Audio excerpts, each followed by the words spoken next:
And in fact, I have 2 businesses, which is one is Extrovert Marketing, which is a boutique agency.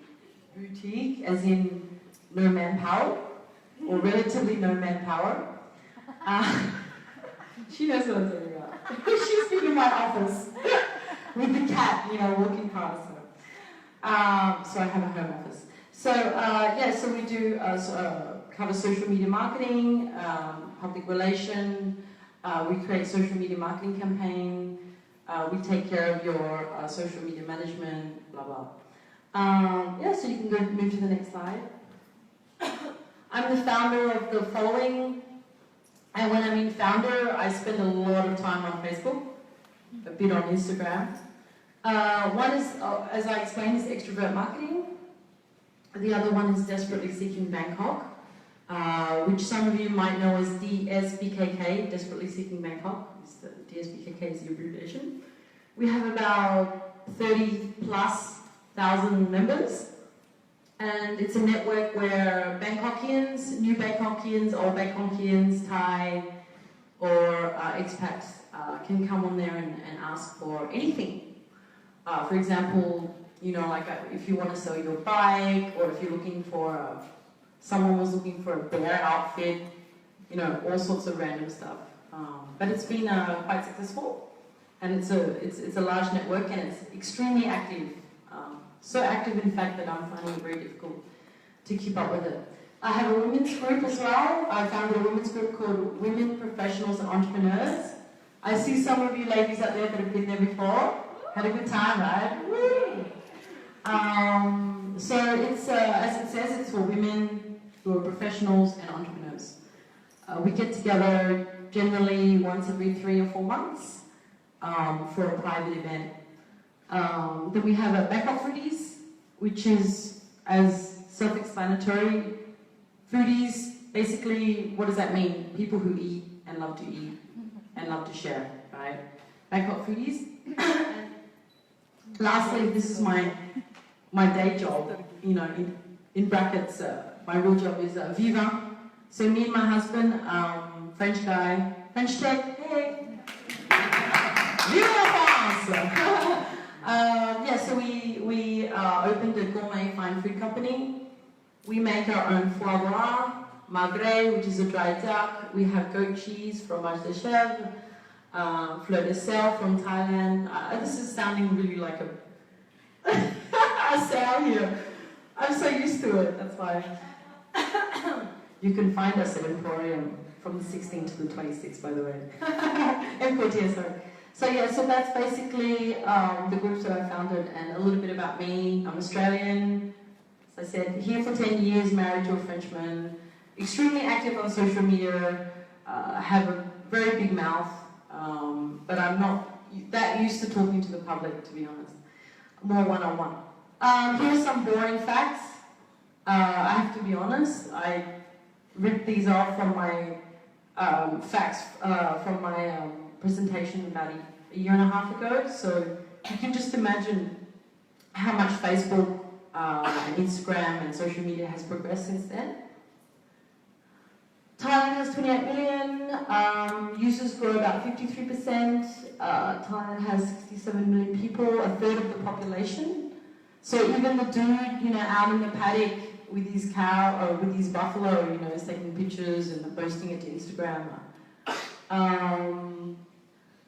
What else? Thailand, Facebook users post pictures, which obviously is the most popular feature, because we're visual people. This generation, millennials, are very visual. Check-ins 33, sharing links 21. So what I'd like to say actually is when I first started using, not in the very beginning, but when I was using social media, and just pretty much like by habit, you find out that you're good at it. I don't know how you can be good at social media. Basically, you use it a shitload and you're good at it. So yeah, so I'm good at it apparently. This was about, I think, 3 or 4 years ago, 3.5 years ago. There was a chat online, and some guy was saying, "This is a joke. How can you say that? How can you say that social media is a career? You know, it seems sort of unfathomable to him, but you just see nowadays like how powerful.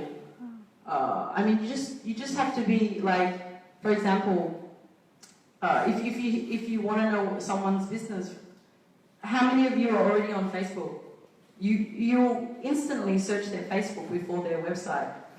It's true most of the times. I mean, depending on how often you use social media, but you're already on social media, so they're going to go immediately to your group or to your page. So it's extremely important that business nowadays, entrepreneurial business, small businesses, even large businesses, that you have a very powerful Facebook page, and you know it's not that difficult, but you really have to commit. You really do have to commit your time. Okay, so blah blah blah. Next, 30 million.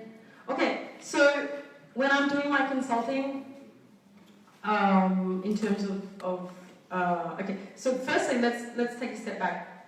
This presentation I designed or I developed for those who are starting out their business, like entrepreneurial business. Let's say you have an idea and you want to reach the public, okay? And it's also for those who have launched their social media and you're like, what's going on? It's not working, I'm frustrated, or you just get bored. You're like, this is crap, like, I don't know how to use this, I'm over it, I'm unmotivated. So this is why I created this particular presentation. Not only for those who have started their business and they want to reach out to the public, but for those who really who feel like they're losing touch. So it really comes down to getting back to the basics, like take a step back, like really like a picture. You take a step back and you look at it and you get back to the basics, to the foundation. So social media study. I mean, do you need to hire a dude to do the study for you? I mean, you can do it yourself as well. I mean, it's all around you. It's every day. It's on the BTS. It's in a restaurant. It's walking down the street. You know, it's going past a billboard. It's all around you. You can do your own social media study. So, for example, like I said, on the BTS, driving around in a taxi, even having a meal. I mean, come on, how many times you have a meal and there's a whole group of people like this? Actually, that's me. Taking pictures, you know, hashtagging and whatnot. You can see what people are buying. You can see what's in their hand. What are they buying? What are they investing their money in? You know, what sort of packaging? What sort of brands? What sort of branding are they using? So this is a social media study that can be done, in fact, offline, in real life, in real time by you. Where are they going, such.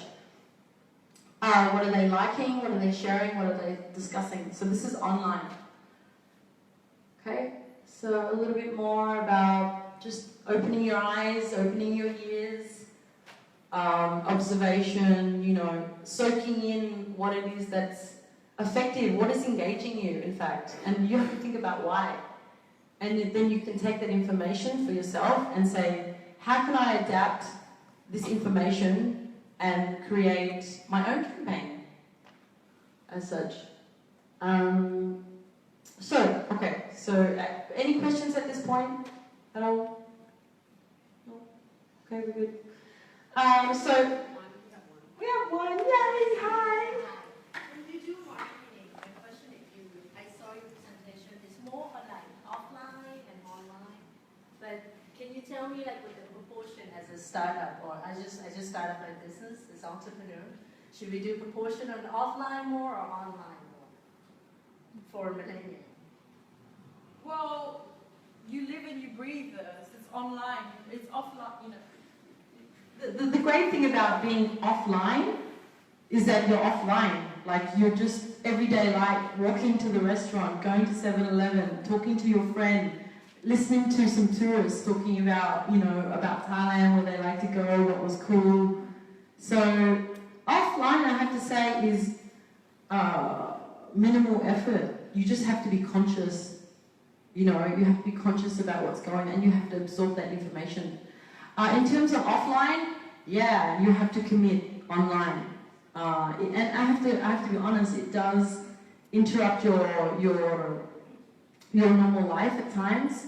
If you're an entrepreneur, you better commit to being online, maybe up to 2 hours a day, you know. And, you know, like, but you can do it at times that are most convenient. Let's say when you're commuting, when you're on the BTS, you know, when you're having lunch, when you're having a big poo, I don't know, just whenever you have that time, you optimize your time.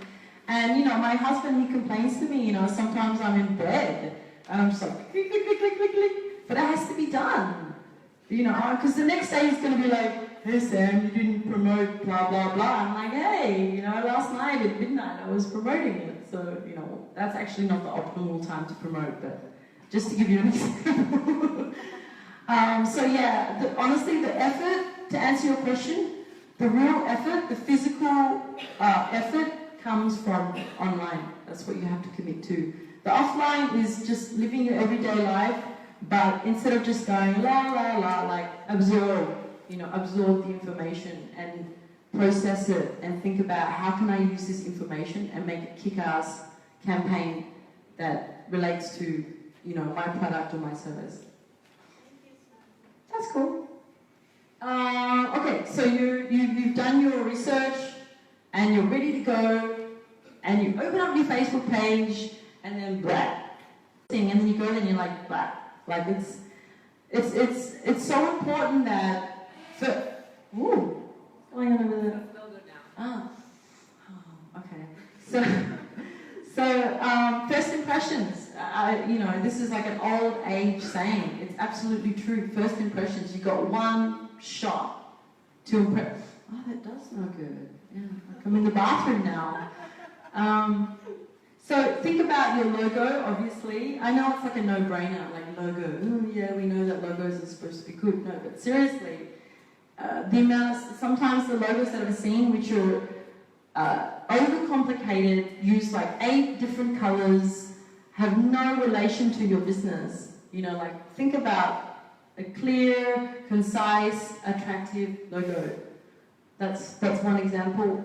Okay, your banner, you know, the image that goes across the top of the header of your page. Just think of it as your website. Imagine that's your website. It is. It's your shop front. It's like someone walking past, you know, a bunch of shops, and then they're like, whoa, what's that over there? You know, that's your showcase. Use it as your showcase. So make something attractive, even if you have to invest in a designer, or, you know, use those skills to create something interesting. But don't make it too complicated. I think that's something very important. Also, the important thing is don't forget to adapt the sizes of your banner. If you want to share your banner around, for example, if you want to use it as your personal profile, Facebook has got different dimensions of banners depending on whether it's a page, whether it's a profile, or whether it's a group, whatnot. So there's little things to think about. For example, there was an event, and they used their profile, they used their event A4 flyer as their banner, which is, you don't think that that's an issue. The problem with that is that you get the top half, and all the information is you can't see is on the bottom. So you get this little bit of decorative information when you go to someone's page, but you don't see the date, you don't see the time, you don't see the where. So, I mean, I know it seems like a no-brainer, but if it means that you have to make that extra artwork in order to adapt, then just do it, because it's extremely important. First impressions again. And very quickly, what is your first post? So before you start hammering it out, inviting all your friends and all your associates, what is your first post going to be? You know, I remember I saw a yoga post, a yoga studio, and I went there, and the first post, the image wasn't bad, but the text was just like, la la la, spiritual, la, you know, la, zen, la la, and I got bored, and I didn't click see more because it would took too much effort, and you know, especially for this time and age, millennial, I want to see the where, I want to see the why, I want to see what in the first 2 lines, 2 or 3 lines. So that's something that, again, that you have to consider. What do we got next?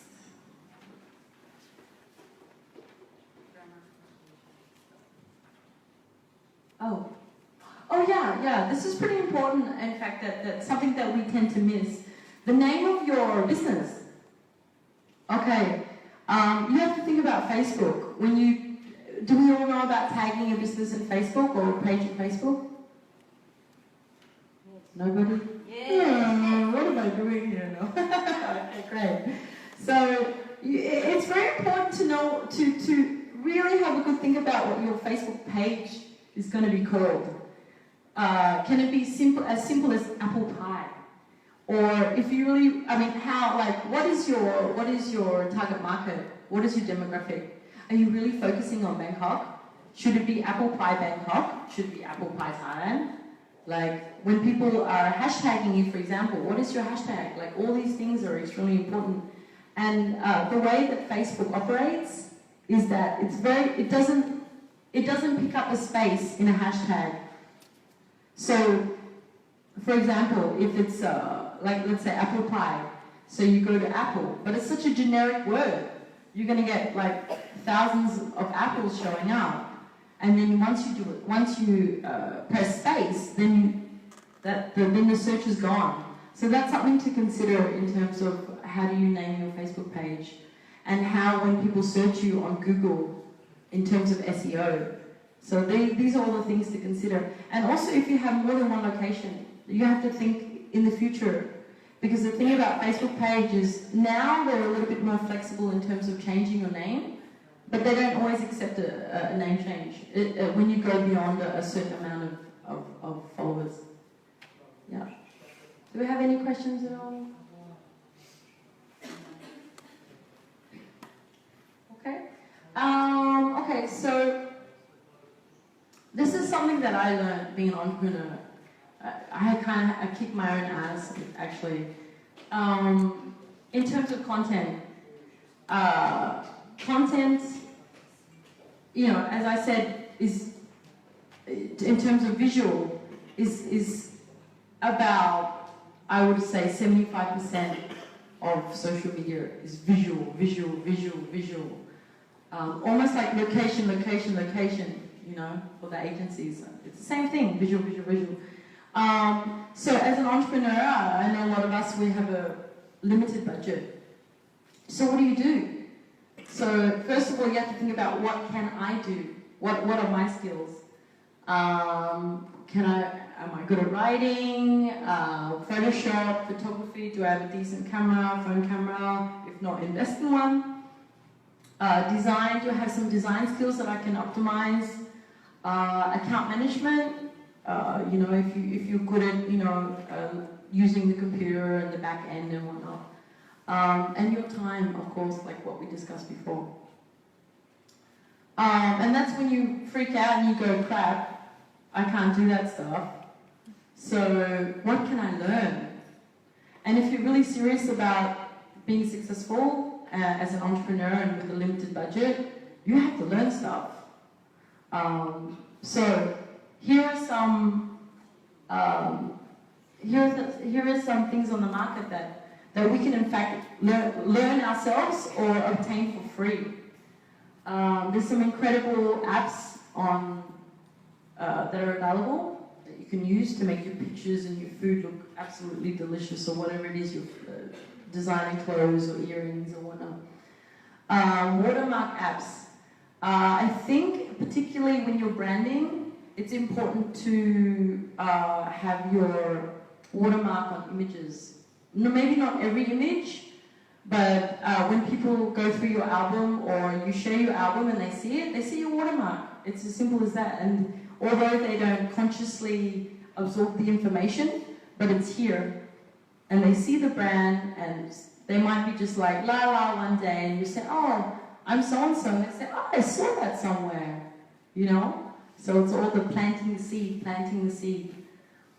Learn basic photo. Wait, chill out.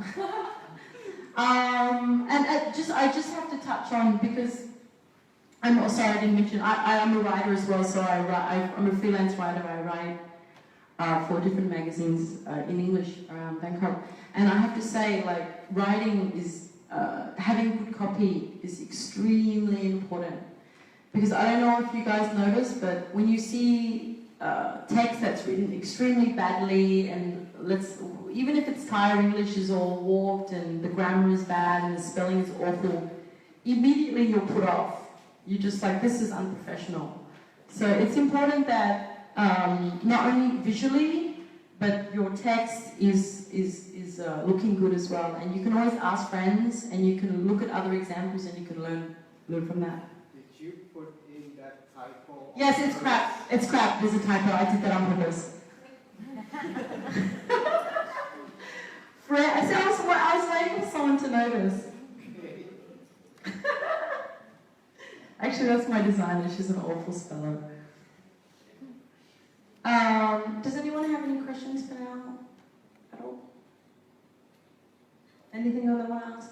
Yes, hello, same friend. Hi. I like you. Is video is also important? Like when you're talking about visual, it's like photo. Visual is absolutely important. Including video, right? But I have to say, I was just saying that because I'm Thai, and I think Thai people like to see like video to explain to them instead of reading. If they see some English, they would probably like kind of, like they just distract. They don't read. So that's my question. Absolutely, especially these days. It's video is Facebook. So, Facebook, Instagram is competing with YouTube quite fiercely, in fact. Video is extremely important. However, how many, crap videos have you seen out there? Because people are like, I can do video! And then they put out the video, and in fact, it's counterproductive, because it makes your business look bad. So if you're going to do a video, learn, practice the app, do it right. So yeah, definitely video is important. And then you have GIF, right? If you're not good at video, you can put together a GIF. GIF is still images put together in one motion. So that's easier to do than a video. But GIFs are quite effective. So yeah. But yes, but do it right. Invest in it. Invest your time and learn. Oh, this is one thing that I really like to stress is when I'm consulting is people open their page and let's say they have their content ready and they're pumping the content out on their page, which is great. But the thing is with Facebook, with the algorithm, no one's gonna freaking see it. So what do you have to do? You have to share it. Share. It's like me walking over there in the corner and saying, look at my ring, what color is this ring? And he's going to say, it's green. And then I walk to you over there, the guy on the right, looking at his phone, being really bored, saying, look at my ring. And he's going to say, it's green. So share. It's a click of the button.